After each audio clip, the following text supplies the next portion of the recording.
amis, bonjour, heureux de vous retrouver depuis les collines de Judée, à Jérusalem, sur la chaîne de 613 TV.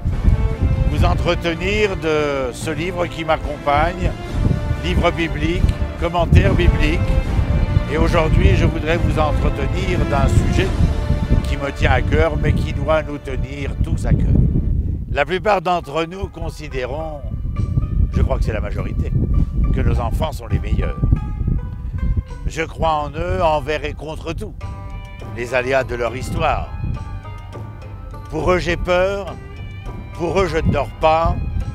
Mais si jamais ils venaient à se tromper, à faire des erreurs, lorsque le sujet serait amené devant moi, je ne pourrais croire que mes propres enfants sont, comment dire, les commanditaires d'une telle faute ou d'une telle erreur.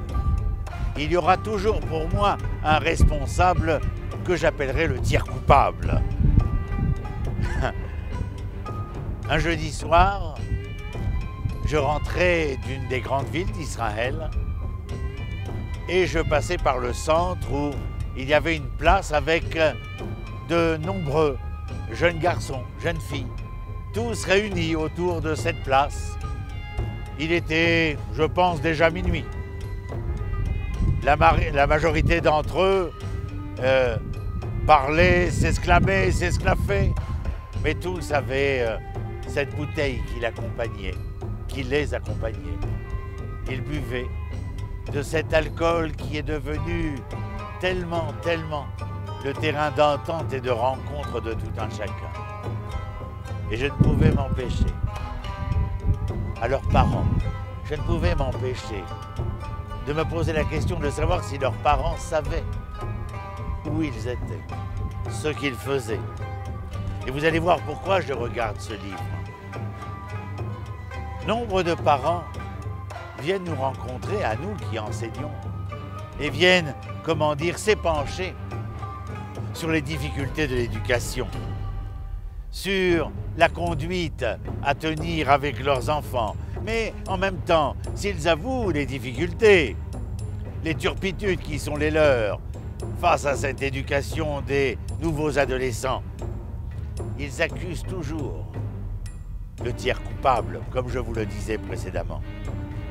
Leurs fils, oh, accordons-le, leurs fils, nos enfants, sont véritablement, comment pourrais-je dire, ils ne sont pas de mauvais toutous. La société dans laquelle nous vivons aujourd'hui, l'environnement qui est le nôtre, eh bien, comment dire, sont responsables. Pourtant, je vous dirais que d'un point de vue éducationnel, il est difficile d'accepter, pour nous comme pour eux, un tel aveuglement. Yomer Avram el Avdo. Et Avram dit à son serviteur, Zaken Beto, c'est-à-dire un intendant qui avait de longues années de service. À Moshel Bechol Asherlo, responsable de tous les biens d'Abraham. Simna Yatra Taratierki, c'est-à-dire promets-moi, Ve'ashbirecha, et je te ferai promettre au nom de l'Éternel, Dieu des cieux et Dieu de la terre, que tu ne prendras pas une femme qui vienne de Canaan, mais El Artsi Ve'el Molati, là où j'ai habité, en terre d'Aramie, là où mon père est resté, Terrar, là où mon frère habite, Nahor, à Haran, c'est-à-dire en Aramie, ce qui deviendra plus tard la Syrie, et l'apostrophe. Et la raison que dans ce Béréchit du chapitre 24, au verset 1-3, de trouver une épouse pour son fils Yitzhak, je comprends l'inquiétude du père, bien entendu. Mais ce passage traite bien évidemment du sujet épique dont je vous entretenais il y a un instant, avec la convocation de son serviteur. Abraham pense donc que son fils pourrait, comment dire, être en danger si jamais il épousait une fille de Canaan. Quelle différence entre les unes et les autres? Les unes et les autres étaient idolâtres. Et nos sages nous enseignaient que les filles de Canaan étaient idolâtres, mais qu'elles n'avaient pas de midot. C'est-à-dire que leur identité morale était plus que déséquilibrée. alors que les filles d'Aram étaient, elles, idolâtres, oui, mais enfin avec certaines valeurs, avec certaines vertus. Et puis aussi, comment dirait Abraham, je préfère la prendre de si loin, car épouser une fille de si près, c'est mettre mon fils, qui n'est pas encore le souverain, l'être pleinement indépendant sur cette terre, au défi de devoir se mesurer avec la famille cananéenne. Donc vous voyez, précédemment, nous avions vu, vous vous rappelez, l'hospitalité d'Abraham, et puis là, aujourd'hui, eh bien, nous rencontrons un Abraham qui essaye un certain ostracisme, un renfermement sur soi, afin d'éviter la rencontre avec l'environnement et la société.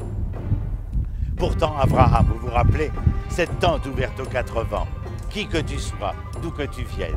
Alors je veux bien croire que Abraham a été le père qui, en dehors du fait qu'il choisit une fille ayant des vertus, des qualités, des valeurs, bien entendu, et qui lui évite d'être sous le joug cananéen, sa maison était ouverte aux 4 vents. Et quand je dis qui que vous soyez, d'où que vous veniez, ça veut dire avec vos qualités et vos défauts. Alors d'un côté, cette ouverture absolument extraordinaire, l'hospitalité d'Abraham, mais à la maison, il y avait une éducation tout à fait particulière.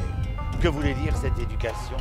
Eh bien, il y a un postulat abrahamique, le fait que à la maison nous éduquons, à l'école nous enseignons, et ne jamais inverser les rôles. À la maison nous éduquons, parce que la maison, disent nos sages, bien évidemment, eh bien, la maison représente quelque chose qui est de l'ordre de la cuirasse, de la défense, disent nos sages. L'école, elle, nous permet la rencontre plurielle, d'établir, de construire une société. Mais celui qui vient à l'école vient de sa maison à l'école, et non pas de l'école à la maison. À l'école, il a acquis l'enseignement qui voulait lui être octroyé, mais il est allé à l'école avec l'éducation de père et de mère. La responsabilité n'est dévolue qu'à nos parents. Elle n'est pas dévolue au maître, au professeur ou à quiconque d'autre. La cellule familiale, disent nos sages, reste en quelque sorte l'incubateur où vont se développer les moyens offerts, donnés, octroyés à l'enfant afin de pouvoir se mesurer avec la réalité complexe de la société dans laquelle il vit. L'étrange peut nous atteindre lorsque nous avons créé en notre sein et autour de nous un espace vide, vide de sens. Mais si au contraire, notre espace intérieur est empli d'un savoir, d'une connaissance, d'un idéal, d'une mesure des valeurs et des vertus prises et entreprises à travers le foyer familial, eh bien, nous serons capables de nous mesurer à la réalité aussi complexe, comme je le disais, mais avec parcimonie, avec un jugement qui ne m'empêche pas de recevoir qui que vous soyez, d'où que vous veniez, mais qui saura faire la part des choses entre le bien et le mal, entre ce qui est beau et ce qui n'est pas, entre le jour et la nuit, entre les obscurités de l'existence et les lumières que je peux y puiser. Voilà, en fin de compte, ce que nous pouvions apprendre de la décision d'Abraham qui, après avoir planté sa tente afin de s'implanter sur la terre des Hébreux, eh bien, nous permet, à travers l'éducation de son enfant, de comprendre et d'entendre pour l'éducation que nous devons offrir et octroyer à chacun de nos enfants qui sont si chers et qui sont le devenir du peuple d'Israël. Toda Rabba d'avoir été avec nous sur 613 TV dans ce merveilleux décor qui nous est offert au quotidien. Shalom, shalom.